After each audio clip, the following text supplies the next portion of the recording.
I'm Jem Schofield of theC47, and I have been part of the Production Hub family for a long time.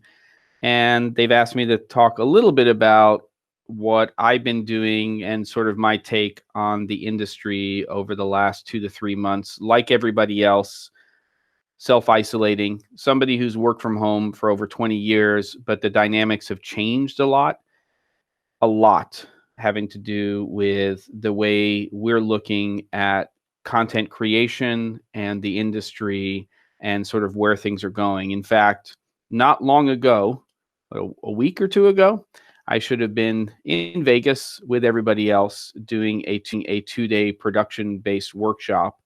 What wound up happening was, instead of doing that, we had post-production world online, which is something that I usually do in person with FMC and NAB.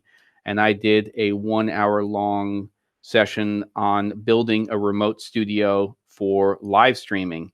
And I've been live streaming for a long time, but this situation has really made me evaluate how we do that individually and also as an industry. And for me, one of the things that I've had to do is create a dedicated space where I can actually do this, which is the space that I'm in right now, and also figure out how I can help other companies do this and replicate this for the content that they're creating. Companies that are not necessarily in our industry. So they could be in financial, they could be in entertainment, they could be in hospitality. It doesn't matter what that industry is. So what I've done is I've taken, in my situation, about an 8 foot by 8 foot room, no windows, and I've converted it into a studio space. And I'm actually going to switch here to what I'm using, which is this ATEM Mini from Blackmagic Design. And I also have an ATEM Mini Pro that I just recently got. And this allows me to have up to 4 devices that are feeding into this. And it gives me the ability as an educator and also as a content creator to communicate with people more effectively. So obviously at the moment, you can kind of see what we're seeing here. I know Bradford's not supposed to be in this video, but he's sneaking in a little bit. He's the one who's recording this and interviewing me.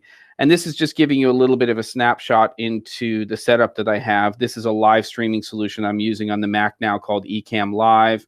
And I just have, just so you can see it here, here's my iPhone, and I just have basically an HDMI adapter, and that's plugging into one of the inputs of the ATEM Mini.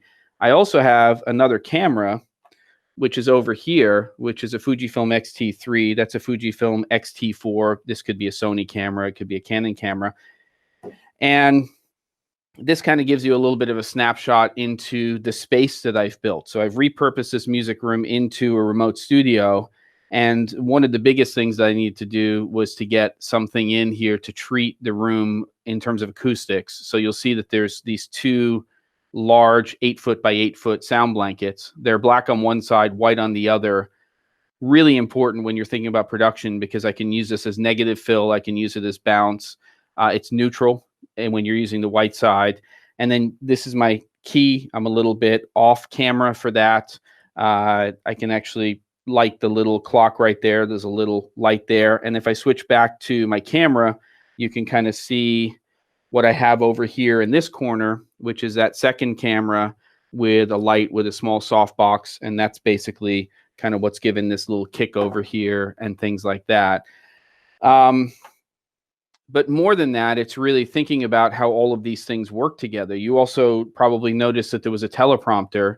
And one of the things that I've been doing is not setting up this teleprompter so that I can read lines, but so that I can have eye lines and actually speak to people. I can actually see their reaction. I can have conversations with them. And more people are going to be working remotely. So they have to start thinking about how to set up spaces like this, and not necessarily with just one camera, and not just one camera just because you're in the financial industry, but because you want to show people things. You want to share things with people. And this first camera that we're seeing right here might be great to communicate to people with. But then when I switch over to this, I could take PowerPoint or Keynote, and I'll just actually switch over to a Keynote presentation, go to that third input, and then I can take people through slides. Some of them might even have video on them, and I'm using this as a tool to communicate more effectively with my audience, business to business, business to consumer. So I think we're definitely going to ramp up again as an industry when it comes to episodic and features. That's not my area of expertise. I'm more corporate, documentary style, educational content. That's going to happen. But I think that, and that's crewing, and that's people working together. And we'll get to that point again. You know, the guidelines will change depending on where we're working and how we have to work together. But this, as content creators, is an area that I think we also have to focus on. So I didn't want to learn about switchers. You know, I didn't want to learn about internet connectivity and how to have reliable upload speeds in order to do this kind of stuff. But in order to do this effectively, I had to learn it. And now as a content creator, I can help other people learn how to do that stuff or set them up. So I don't know how much we're going to be traveling in the near future, but what I wanted to make sure I was doing was getting the right tools in place so I could learn how to use them and then help other companies ramp up to do that. And in fact, on June 7th, which is just a little bit past what we're doing right now, I'm going into a winery who's going to be doing a virtual event. They're going to have a band come in, and we are going to shoot a multi-camera live stream of that event out to, you know, to their customers and the people that they connect with. And this is, I think, the start of a different way of doing some things. And they're able to actually have people come in. They can have people come to their tasting room, but what they're thinking about now is how do they expand their audience and how do they use these tools to do those things? So in the next few days, I'm going to be going over there and testing their internet, coming up with a better solution if it's not strong enough, because you need to have good upload speeds, and then starting to talk about what kind of technology we're going to be using in order to pull that off. And when it comes to equipment that we use in our industry, you know, you have certain companies like Blackmagic Design and their A10 Mini and A10 Mini Pro, which fit right into that. We don't necessarily have to start looking at larger digital cinema cameras. So I think cameras like the Blackmagic Pocket Cinema cameras tied in with that make a lot of sense. If you need autofocus capabilities, we're looking at cameras like the X-T4. We're looking at the Sony a7 III, the Canon EOS R. Those are all great cameras for this type of stuff. You want to, you know, get away from the traditional webcam and start to move into something that is bringing production, you know, quality and, you know, production value up in terms of what you're giving the audience. And then there's audio. I mean, I'm using a little headset mic because I want to use this as an educator to be able to move around the space, but it could be a lavalier, it could be something else. And I'm also using this little wireless Go from Rode. So Rode is making some really great, simple to use audio solutions which fit into this environment really well. So I basically just have the receiver from that wireless Go, which is the same size, plugged into my X-T4, and they just sync automatically with each other. And it's perfect for these types of situations. Again, I could have a lavalier instead of a headset mic on me when I'm doing this, or I could use something like this, which I've been using as well, which is this Rode VideoMic NTG. And that's just being plugged directly into my camera as well, because then I won't have latency issues. It's figuring all this stuff out. It's figuring out ways that you can increase your production value. So mirrorless cameras, small audio equipment, teleprompters, so you have correct eye lines, thinking about your lighting, and more importantly, the acoustics of your space. And these are all the tools that we've been using in production all of this time anyway. It's just finding the right combinations of those tools. I'm also using a decimator so that I can horizontally flip my screen here so that, whoa, I just messed with there's the autofocus. Let's see. I can horizontally flip the screen so left is left and right is right. And when I'm reading things, they're correct on my teleprompter. And, you know, those are the things that we've been using all of the time in production. It's just finding ways to use them together so that we can do this type of remote content.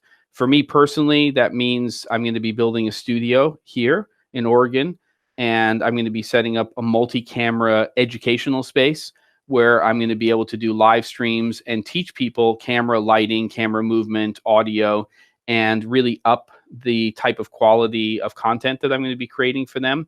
And I've started to build a course platform. So I'm going to create smaller chunks of content that people can purchase if they want to go in depth into a particular subject matter. But I'm also just going to continue to do the free live streams and the content that I do on my YouTube channel as well. I think that's the big conversation. I think that the conversation is that the big industry will get back up on its feet, and they're working all of that stuff out in Hollywood right now, in Atlanta, in London, in bigger markets, and Netflix and Amazon and the Apple TV Plus, all of those people who are putting together and creating large scale content along with all the major studios, Disney being one of the biggest or the biggest. They're going to sort all that stuff out. But I think what we have to think of as an industry is we kind of weave into a lot of these different things. I don't think big productions are going to get off the ground until probably later this year into early next year. And what we should be thinking about is how can we help, other industries ramp up to being able to communicate effectively with their customer base. And it's still production, it's still storytelling, and there's a lot of opportunity there for us to come in and create and up production value for those customers.